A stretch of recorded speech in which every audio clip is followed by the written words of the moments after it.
Step into Value Zone. Value Zone Hypermart Patancheru.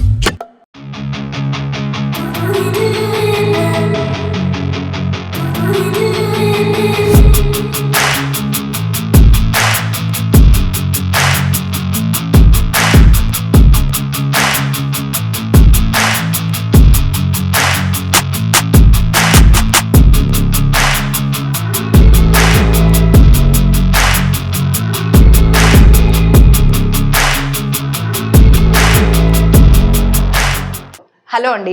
Hello madam. So congratulations. So ఇప్పటి వరకు అంటే మీ sports meet కానీ లేకపోతే మీ క్రీడా స్ఫూర్తి ఎక్కడ అంటే ఒక గాజువాక నియోజకవర్గం నుంచి మొదలై జిల్లా, రాష్ట్రం, జాతీయ, అంతర్జాతీయ స్థాయి వరకు.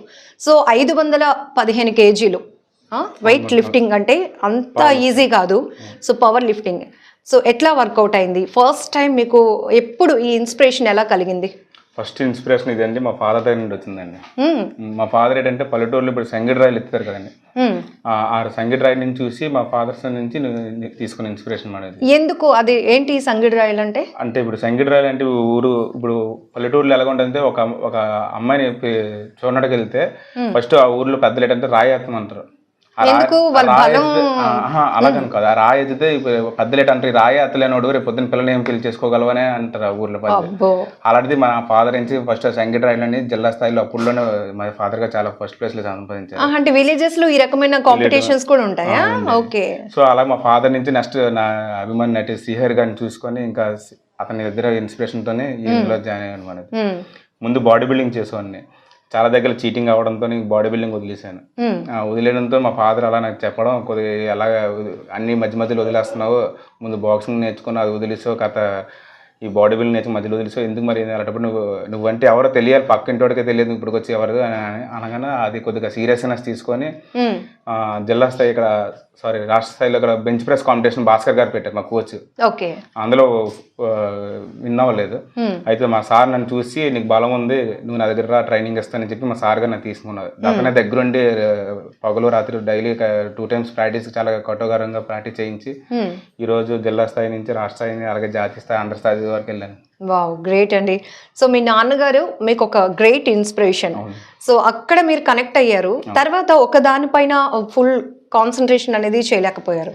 సో ఇప్పుడు మీరు ఈ వెయిట్ లిఫ్టింగ్ లో, పవర్ లిఫ్టింగ్ లో ఒక ఫోకస్ పెట్టడం, జిల్లా నుంచి రాష్ట్రం, జాతీయ, అంతర్జాతీయ స్థాయి వరకు వెళ్ళేటప్పుడు ఏం నేర్చుకున్నారు? ఈ ఇన్ని స్టేజెస్ లో కూడా మీకంటూ అంటే మీరు క్యాచ్ చేసిన పాయింట్ ఏంటి? ఫస్ట్ ఏ స్పోర్ట్స్ మ్యాన్కి కావాల్సింది ఏంటంటే ఫస్ట్ డిసిప్లిన్ ఉండాలి మేడం. ఇప్పుడు చాలా మంది స్పోర్ట్స్ మ్యాన్లు ఏంటంటే డిసిప్లిన్ లేకుండా ఎక్కువ యూత్ ఏంటంటే సెకండ్ వేలోకి మానవ ద్రవ్యంలోకి వెళ్ళడం కానీ, స్మోకింగ్ కానీ, అమ్మాయిల వెనకాల తిరగడం ఇవన్నీ చాలా వరకు వెళ్ళిపోతుంది. ఈ విధంగా కాకుండా ప్రతి ఒక్కరు ఇంకా స్పోర్ట్స్లో నుంచి కొంతమంది స్పోర్ట్స్ చేసుకుని జాబ్ సంపాదించుకుంటారు, కొందరు స్పోర్ట్స్లోనే బిజినెస్ చేయాలనుకుంటారు చాలా మంది. సో అలాగే నేను ఇలా కాదురా బాబు, స్పోర్ట్స్లో నుంచి ఇలా ఒక ఉపాధి ఉంటుంది, మనకంటూ ఒక ఐడెంటిటీ ఉండాలి, పబ్లిక్లో అంటే ఎవరో తెలియాలి అన్నందుకు ఈ స్పోర్ట్స్ అనేది ఎంచుకున్నాను. నేను ఫస్ట్ నుంచి కూడా స్పోర్ట్స్. సో ఫ్యూచర్ అనేది ప్రతి ఒక్కరికి ఒక గోల్ ఉండాలి, దాని మీద ఫోకస్ చేస్తూ లైఫ్ని ఎంజాయ్ చేయాలి, రెండు ఉండాలి అనేది మీ కాన్సెప్ట్. సో ఆ రకంగా మీరు ఒక సక్సెస్, ఒక గ్రేట్ మెసేజ్ కూడా మీ జర్నీలోనే తీసుకున్నారు. రైట్ అండి. సో ఫస్ట్ టైము ఇలా కాంపిటీషన్స్కి వెళ్ళినప్పుడు అప్పటి వరకు మీరు ఒక దాని మీద కాన్సన్ట్రేషన్ లేదు. సో ఈ పవర్ లిఫ్టింగ్ కాంపిటీషన్స్కి వెళ్ళినప్పుడు ఏమనిపించింది ఫస్ట్ టైం? ఫస్ట్ టైం వెళ్ళినప్పుడు నా దగ్గర మినిమం ఛార్జీలు కూడా డబ్బులు లేవు. పవర్ లిఫ్టింగ్ అనేది చాలా ఎనర్జీ ఉండాలి. ఎక్కువంటే డైట్ గా ఒక రోజుకి ఎలా ఒక రోజుకి డైట్ 500 దగ్గర నుంచి 1000 రూపాయల దాకా ఖర్చు అవుతుంది. ఎందుకంటే పవర్ లిఫ్టింగ్ చేయాలంటే పాలు ఉండాలి, డైలీ ఎగ్స్ ఉండాలి, చికెన్ ఉండాలి, మటన్ ఉండాలి, చపాతీ ఉండాలి, ఇలా అనేక రకంగా ఉండాలి. ఫుడ్ డైట్ ఉంటే దీనికి డైట్ కి పర్ డే 500 రూపీస్ 1000 వరకు అవుతుంది. So first time competition, state competition కి నంద్యాల అయినప్పుడు నాకు ఏఎన్ఆర్ హెల్పింగ్ హ్యాండ్స్ ఏఎన్ఆర్ అని చాలా స్పాన్సర్స్ 2000 దాకా స్పాన్సర్ స్టేట్ మీట్ కి. అక్కడి నుంచి అన్ని సపోర్ట్ చేయడంతో చాలా మంది కొంతమంది స్పాన్సర్స్ వచ్చారు. ఆ తర్వాత నేను ఇంకా మధ్యలో స్పాన్సర్స్ రావడంతో నేను లోన్లు తీసి అప్పులు తీసుకొని చాలా కాంపిటీషన్కి వెళ్ళడం జరిగింది. ఓకే. సో సినిమాల్లో అంటే స్పోర్ట్స్ థీమ్తో వచ్చిన చాలా మూవీస్లో చూసాం, క్రీడాకారులు వాళ్ళ ఇంట్రెస్ట్, వాళ్ళ వర్కౌట్స్, ఎఫర్ట్సే కాదు, అక్కడికి వెళ్ళినాక కొన్ని అసోసియేషన్స్లో ఈ సెలక్షన్ వింగ్లో కొన్ని ఉంటాయి, వాటిని కూడా ఫేస్ చేయాలి అని. ఇందులో ఆల్రెడీ మీరు ఒకటి చెప్పారు నాకు. సో బాడీ బిల్డింగ్ కాంపిటీషన్స్కి వెళ్ళినప్పుడు ఇక్కడ అంత ఫెయిర్నెస్ లేదు, సంథింగ్ అది నాకు నచ్చక అని ఏం జరుగుతూ ఉంటాయి యాక్చువల్లీ? అంటే ఒక్కొక్క అసోసియేషన్, ఈ అసోసియేషన్ లో ఆడిన వాళ్ళ నుంచి ఇంకో అసోసియేషన్ లో ఆడకూడదు బాడీ బిల్డింగ్ లో రూల్స్ అయితే. అలాగే ఈ పవర్ లిఫ్టింగ్ కూడా సేమ్ అలాగే ఉంటాయి. సో నేను వేరే అసోసియేషన్ లో ఆడడం బట్టి ఆ అసోసియేషన్ లో నాకు సెకండ్ ప్లేస్ థర్డ్ ప్లేస్ పక్కా అది స్టేట్ లోనే. సో నాకు ఆ place రాకంట 5th place 6th place ఇచ్చిన నాకు ఐడియా ఉంది. అదే నా లాస్ట్ కాంపిటీషన్. అందరి ముందు ఇంకా సర్టిఫికేట్ అనేది చింపేసి సీల్డ్ అది అక్కడ తీసి వచ్చేసాను. ఆ రోజు నాకు చాలా మంది ప్లాన్ వేయడం కొట్టడం చాలా ప్లాన్ చేశారు. అక్కడ చూసిన జనాలకి తెలుసు, ఆడిటర్ పెట్టిన కాంపిటీషన్ జడ్జీలకి తెలుసు అది ప్లేస్ నాదని. అక్కడతో అలా కాంప్రమైజ్ అయిపోయి ఇంకా అక్కడ నుంచి చేయడం మానేసింది బాడీ బిల్డింగ్. ఇంకా సో అక్కడ నుంచి వదిలేసి అక్కడ దగ్గర 2-3 years గ్యాప్ వచ్చిన తర్వాత ఇంకా ఈ గేమ్ అనేది స్టార్ట్ చేశాను. ఓకే, అంటే అప్పుడు ఆ సందర్భంలో మీకు వచ్చిన కోపం వెనుక ఒక రీజన్ ఉంది, మీ పెయిన్ ఉంది. సో ఆ రకంగా చాలా అంటే అప్పుడు ఇంకా బ్యాక్వర్డ్ లో ఉండాలి ఇంకా పూర్తిగా. అప్పుడు నాకు డైట్ ఉండేది కాదు. అప్పుడు అందరూ కోచ్ అందరూ ప్రోటీన్ ప్రొడక్ట్స్ వాడాలి, సప్లిమెంట్స్ వాడాలి, ఇవన్నీ అట్లకి కూడా డబ్బులు ఉండేవి కాబట్టి ఓన్లీ ఏదైతే నా డైట్ ఎలా ఉంటుంది అంటే ఓన్లీ పప్పు పండ్లు, వెజిటేబుల్స్, నెక్స్ట్ రాగి ముద్ద, చికెన్, ఇవి మాత్రం ఉండేవి.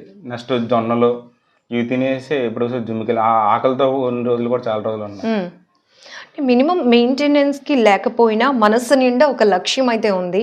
ఖచ్చితంగా మీ నాన్నగారు చెప్పారు, పక్కింటోళ్ళకి కూడా నువ్వెవరో తెలియదురా, నిన్ను నువ్వు ప్రూవ్ చేసుకోవాలంటే ఒక దాంట్లో స్ట్రాంగ్గా వెళ్ళి సక్సెస్ అవ్వాలని. నిజంగా గ్రేట్ వర్డ్స్. మీ నాన్నగారికి క్రెడిట్ ఇవ్వాలి ఫస్ట్ అయితే, దాన్ని ఫాలో అయినందుకు. నెక్స్ట్ మీకు కూడా.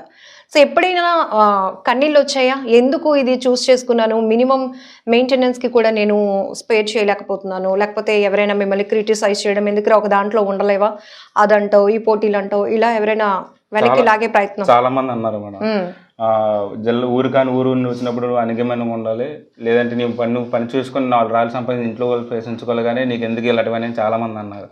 నువ్వు తిండి తప్ప దేని పనికిరావు అని చాలా మంది అన్నారు.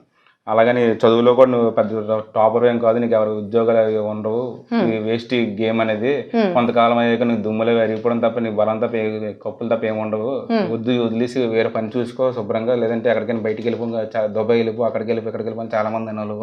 ఎట్లా ఉంటాయండి ఈ పవర్ లిఫ్టింగ్ కి? ఉంటున్నాయా? పవర్ లిఫ్టింగ్ ఉంటుంది మేడం, జాబ్ ఆపర్చునిటీస్.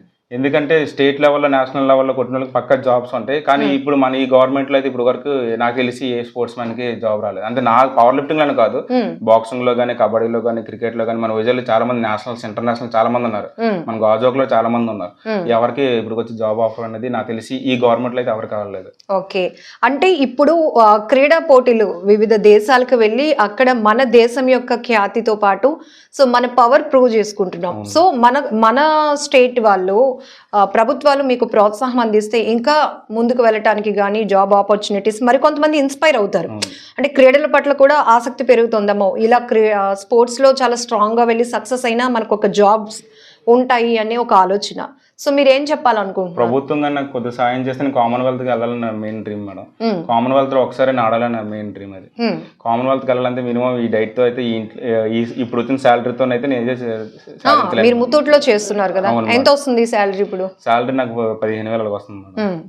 సో ఇందులో మళ్ళీ మీరు ఫ్యామిలీని రన్ చేసుకోవాలి, బైక్ ఈఎంఎస్ ఉంటాయి, ఇంకా చాలా ఈఎంఎస్ ఉండడం బట్టి దానితో మళ్ళీ కాంపిటీషన్ సడన్ గా 2-3 months ఒకసారి 4 months ఒకసారి కాంపిటీషన్స్ వస్తూ ఉంటాయి. ఇది సరిపో.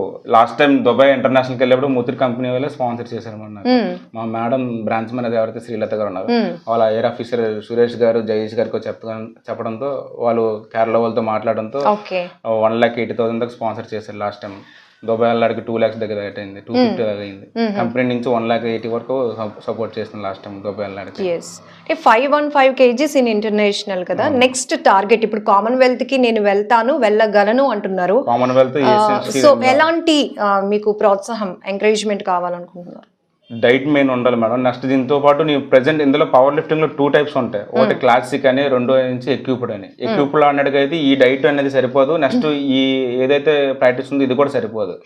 ఈ ప్రాక్టీస్ కంటిన్యూస్ గా ఇంకా వేరే మైండ్ సెట్ ఉండకూడదు, ఇంకా జాబ్ అని, టెన్షన్స్ అని, ఇంకేమని ఉండకూడదు. కంప్లీట్ ఇదే కాన్సన్ట్రేషన్ ఉంటే ఒక ఏషియన్ కానీ, ఒక కామన్వెల్త్ కట్టాలి కానీ ఇంకా ఈజీగా సెంట్రల్ గవర్నమెంట్ జాబ్ అవకాశాలు ఉంటాయి.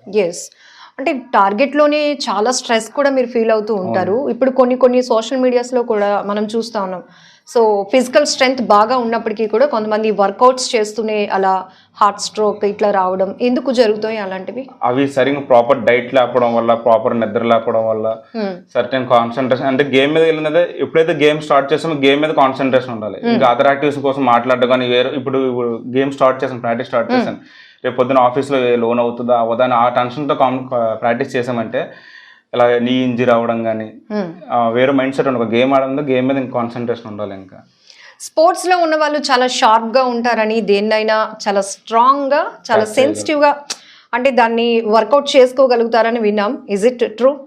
అది 100% ట్రూ. ఎందుకు? ఎందుకంటే స్పోర్ట్స్ మ్యాన్కి ఏదైనా సరే త్వరగా క్యాచింగ్ పవర్ అని ఉంటుంది. ఎందుకంటే ఒక కోచ్ ఒకసారి చెప్పింది కదా, అది అన్న క్యాచ్ చేసి చెయ్యాలి. చేయకపోతే కోచ్ చేతిలో పక్క దెబ్బలు తింటారు స్టూడెంట్ అని. సో దాంతో పాటు ఆ అనుభవం లైఫ్ ని లీడ్ చేసే విషయంలో కానీ మనకి ఎదురయ్యే సిచ్యువేషన్స్ లో కూడా ఆ షార్ప్నెస్ ఉంటుందా? ఉంటుంది మేడం. ఎందుకని చెప్పింది ప్రతి ఇప్పుడు ఎడ్యుకేషన్ దీనికి సంబంధించి ఎడ్యుకేషన్ కూడా ఉంది. ఒక్కోసారి మా కోచ్ కూడా రాకుండా ఓన్లీ స్టూడెంట్స్కి వెళ్ళమంటారు. రీసెంట్గా మన హిమాచల్ ప్రదేశ్ నేషనల్స్ అయ్యాయి, మా సార్ రాలేదు నాతో, నా ఒంటరిగా వెళ్ళినారు. నాకు హిందీ అలాగని హిందీ కూడా పూర్తిగా రాదు. ఎక్కడో ఢిల్లీలో దిగి అక్కడి నుంచి కమ్యూనికేషన్ గ్యాప్ ఉంటుంది. సో ఎక్కడో ఢిల్లీలో దిగి అక్కడి నుంచి పఠాన్కోట్ వెళ్ళి అక్కడి నుంచి ధర్మశాల వెళ్ళి అక్కడ అలా మాట్లాడుకొని వెళ్ళడంతో జరిగింది కాంపిటీషన్. వెనకాతలు ఇన్ని గోల్డ్ మెడల్స్ చాలా ఉన్నాయి. ఇప్పటి వరకు మీ కాంపిటీషన్స్ ఎక్కడెక్కడికి వెళ్ళి సక్సెస్ అయ్యి వచ్చారు? నేను వెళ్ళిన ప్రతి ఎప్పుడైతే మా భాస్కర్ సార్ స్టూడెంట్ ఎప్పుడైతే అతని దాంట్లో ప్రాక్టీస్ చేశానో ఓటమి అనేది నాకు ఇప్పటి వరకు తెలియదు. సూపర్. మా సార్ కూడా, మా కోచ్ కూడా 2 times Commonwealth gold medal, double gold medal. అతను ఇప్పుడు స్టీల్ ప్లాంట్ లో జాబ్ చేస్తున్నారు, స్టీల్ ప్లాంట్ ఎంప్లాయ్ కింద. సో అతను పవర్ లిఫ్టింగ్ తో పాటు అథ్లెటిక్స్ కూడా చేస్తారు, షార్ట్ పుట్ కూడా వేస్తారు. అతను బీసీ రోడ్ లో నెంబర్ 8 లో ఉంటారు. అతని ఇంటి కిందనే మా జిమ్ కూడా. మా జిమ్ చూస్తే ఇది పెద్ద క్లాస్ జిమ్ కూడా, ఓన్లీ ఒక రేడికల్ షెడ్ లో ఉంటుంది మేడం. వర్షం వచ్చినా వాన వచ్చినా ఎండ వచ్చినా అందులో అక్కడ ప్రాక్టీస్ చేయడమే. సార్ అయితే దగ్గర నుండి స్టిక్ పట్టుకొని చెప్తారు, అలా చేయకూడదు ఇలా చేయాలని. డైట్ కూడా కంప్లీట్ గా చెప్తారు సార్. ఓకే. సో ఇంటర్నేషనల్ కి వెళ్ళొచ్చినాక నాన్న ఏమన్నారు? నాన్నగారు ఇంకా సంతోషంతో పట్టలేక వీధిలో అందరూ వచ్చారు, వీధిలో అందరూ ఆహ్వానించారు మెడల్ రాగానే కూడా. నేను రాగానే కూడా చెప్పారు, పేపర్లో మీ అబ్బాయి కోసం వచ్చింది అని అంటూ ఉంటారమ్మా, అప్పుడు నాకు హ్యాపీ అనిపించిందని. నిజంగా అవి మనకి ఈ మెడల్స్ తో ఈక్వల్ గా ఉంటుంది కదా ఆ ఆనందం కూడా. అవును మేడం, అది ఇంకా ఎక్కువ ఆనందం ఉంటుంది. ఆ ఆనందం వెనకాల కన్నీళ్ళు కూడా చాలా సార్లు ఉన్నాయి మేడం. ఎప్పుడైనా గట్టిగా ఏడ్చారా? చాలా మందిని చూస్తూ ఉంటాం కదా, ఆ సక్సెస్ లో ఇప్పటి వరకు పడిన స్ట్రెస్ అంతా స్ట్రెస్ ఫ్రీ అయిపోతూ ఉంటారు. అట్లా మూమెంట్ ఎప్పుడైనా ఉందా? ఉంది మేడం. అంటే నేను ఈ వీధిలో ఉన్న వాళ్ళకి తప్ప వేరే ఎవరికి తెలియదు. అంటే వీధిలో ఉన్న వాళ్ళు కూడా చాలా మంది వరకు తెలియదు. అలాంటిది ఒక్కసారి నేను దుబాయ్ ఇంటర్నేషనల్ కొట్టడం, నేపాల్ ఇంటర్నేషనల్ కొట్టడం, ఈ నేషనల్స్ కొట్టడం మొత్తం ఇప్పుడు మా నెల్ముక్ గ్రామంతో పాటు గాజోక్ నియోజకవర్గం మొత్తం ఆంధ్రప్రదేశ్ రాష్ట్రం చాలా మంది వరకు ఐడియా ఉంది. ఇప్పుడు పలానా రాజమండ్రికి వెళ్ళినా సరే, రాజమండ్రిలో అమలాపురం కానీ జగ్గంపేటలో కానీ వెళ్ళి సరే పలానా వైజాగ్ కొట్టడం అంటే నా పేరు వెంటనే చెప్తారు. ఓకే. నెక్స్ట్ అక్కడ కాకినాడ కానీ పెద్దాపురం కానీ ఆ ఏరియాలో, నెక్స్ట్ అలాగే నంద్యాల కానీ విజయవాడ కానీ బందర్ రోడ్ కానీ ఎన్ని కాంపిటీషన్ అన్ని ఏ ఊళ్ళో వెళ్ళినా సరే నా పేరు చెప్తారు. అంటే ఈ రోజు ఈ గ్రామం నుంచి ఇతర జిల్లాలో కూడా నీకు ఎవరైనా తెలిసింది. అలాగే నేను పుట్టి పెరిగింది పలాసలో కూడా, పలాస గ్రామంలో కూడా చాలా మందికి తెలిసింది. ఓకే. రమేష్ గారు ఏం చదువుకున్నారు? నేను డిగ్రీ కంప్లీట్ చేశాను. తర్వాత కొంత గ్యాప్ తీసుకొని ఏమైనా సాధించాలి అనే ఆలోచనలో ఉన్నారా, లేకపోతే జాబ్ సెర్చింగ్ లో ఇట్లా ఏమైనా చేశారా? లేదు మేడం, మధ్యలో సెలక్షన్స్ గా వెళ్ళాం. అప్పుడు సెలక్షన్కి వెళ్తే ప్రతిసారి ఇక్కడ పలానా దగ్గర హైట్ పోవడం కానీ, ఒక దగ్గర రన్నింగ్ పోవడం కానీ, ఒక దగ్గర టెస్ట్ పోవడం కానీ, ఒకసారి ఆటోమేటిక్ గా ఆల్మోస్ట్ ఆల్ ఇండియా మెరిట్ లో కూడా అయిన రోజులు ఉన్నాయి. అక్కడ ఆల్ ఇండియా మెరిట్ లో పోవడం కూడా జరగడం జరిగింది. ఇంకా అక్కడ ఒక 2-3 చెప్పడం స్పోర్ట్స్ కానీ దీనికి ఎన్సీసీ కానీ ఉంటే ఈజీగా అవుతుంది జాబ్ అని అనడంతో చాలాసార్లు ట్రై చేశాను. ఇంకా అక్కడతో అవ్వలేదు మేడం. ఇంకా private company data pro computers లో చేశాను. అక్కడ శాలరీ తప్ప, అక్కడ పని తప్ప అమౌంట్ ఉండేది కాదు. సో వాళ్ళు కూడా కొద్దిగా బాగానే చూసుకున్నాను. కాకపోతే గ్రోత్ ఉన్నదని చెప్పేసి నేను మళ్ళీ గ్యాప్ తీసుకొని ఈ మధ్య ముత్తూట్ ఫైనాన్స్ కంపెనీలో జాయిన్ అయ్యాను. ఒకటి ఫైనల్ గా చెప్పండి, కాంపిటీషన్స్ లో పథకాలు సాధించడం అనేది ఒక టార్గెట్ ఎంత ఇంపార్టెంటో, ప్రభుత్వాలు క్రీడాకారులకు ప్రోత్సాహం అందించడం కూడా అంతే ఇంపార్టెంట్. ఎందుకంటే వాళ్ళ నుంచి మరికొంతమంది ఇన్స్పైర్ అయ్యి స్పోర్ట్స్ వైపు వెళ్ళటానికి సోర్స్ ఉంటుంది. సో ఫైనల్ ఏం చెప్తారు? ప్రభుత్వం ఏంటంటే స్పోర్ట్స్ మ్యాన్కి ఈ రోజుల్లో అయితే ఎక్కడ గుర్తింపు లేదు మేడం. మెయిన్ అయితే ఇప్పుడు మన రీసెంట్గా కబడ్డీ టోర్నమెంట్ పెట్టారు. ఆ కబడ్డీ టోర్నమెంట్ పెట్టి కప్పులు ఇవ్వడం, రిబ్బన్ కటింగ్ చేయడం, ఇమిగ్రేషన్ అంతా మొత్తం చేసిన తర్వాత వెళ్ళిపోవడం తప్ప ఇప్పుడు పలానా ప్లేయర్ విన్నర్ గోల్డ్ మెడల్ పలానా టీం గెలిచిందని చెప్పి వాళ్ళకి ఒక state government at least state government job ఇచ్చినా సరే ప్రతి ఒక్క క్రీడాకారుడు ఆనందం ఉంటుంది. ప్రతి ఒక్క క్రీడాకారుడు అంటే చాలా బాధ ఉంటుంది. అందరూ డబ్బు ఇంటి నుంచి రాలేరు మేడం. పేదల ఇంటి నుంచి చాలా మంది ఉన్నారు. నా ఫ్రెండ్స్ మాక్సిమం స్పోర్ట్స్ మెన్ అందరూ ఎక్కడి నుంచి అయితే ఒక పూట తిండి ఉంటే ఇంకో పూట తిండి ఉండేది కాదు. అలాంటి క్రీడాకారులు అందరూ. అంటే చిన్న సజెషన్ అనుకోవాలో లేదంటే మన సుమన్ టీవీ ద్వారా ఒక రిక్వెస్ట్ కూడా. సో ఇప్పుడు ఆడుదాం ఆంధ్ర అనే కార్యక్రమం పెద్ద ఎత్తున ప్రభుత్వం చేపట్టింది కాబట్టి ప్రతి ఊర్లో ఈ యాక్టివిటీ స్పోర్ట్స్ యాక్టివిటీ జరుగుతున్నప్పుడు ఆ ఊర్లో మహా అయితే ఇంటర్నేషనల్ లెవెల్లో నేషనల్ లెవెల్కి వెళ్ళిన స్పోర్ట్స్ మ్యాన్స్ అతి తక్కువ మంది ఉంటారు. అక్కడ అక్కడికి వీళ్ళు మిమ్మల్ని ఇంట్రడ్యూస్ చేసి చిన్న ఫెలిస్టేషన్ చేసిన ఈ మన ఊర్లో నేషనల్ కి వెళ్ళిన పర్సన్ ఉన్నారా అని మిగతా వాళ్ళకి కూడా తెలియడానికి ఛాన్స్ ఉంటది కదా. ఉంటది మేడం, కానీ ఇప్పుడు వరకు నాకు అలా ఎవరు పిల్లలేదు. సో ఆడుదాం ఆంధ్ర అనేది ఐడియా అయితే బాగానే ఉంది. సో అందులో మేము ఆడాలన్నా సరే మాకు మాక్సిమం ఛాన్స్ అవ్వదు. ఎందుకంటే మీరు ఆల్రెడీ ఇంటర్నేషనల్ నేషనల్స్ ఆడిన వాళ్ళకి మీకు ఇక్కడ ఎందుకు ఛాన్స్? కొత్త వాళ్ళకి మీరు ఆడాలని కాదు, మీలాంటి వాళ్ళని పరిచయం చేసి అక్కడ ఒక ఇన్స్పిరేషన్ నింపితే మిగతా వాళ్ళు కూడా ఇన్స్పైర్ అయ్యే ఛాన్స్ ఉంటుంది కదా. కానీ ఇప్పుడు వచ్చి నాకు అలాంటి ఎవరు ఫోన్ కాల్ కానీ ఎవరు కానీ చేసి రమ్మని కానీ ఎవరు. ఓకే అండి. సో తప్పకుండా ఇంటర్వ్యూ చూసిన చాలా మంది ఇంకా రెస్పాండ్ అవుతారని అనుకుంటున్నాను.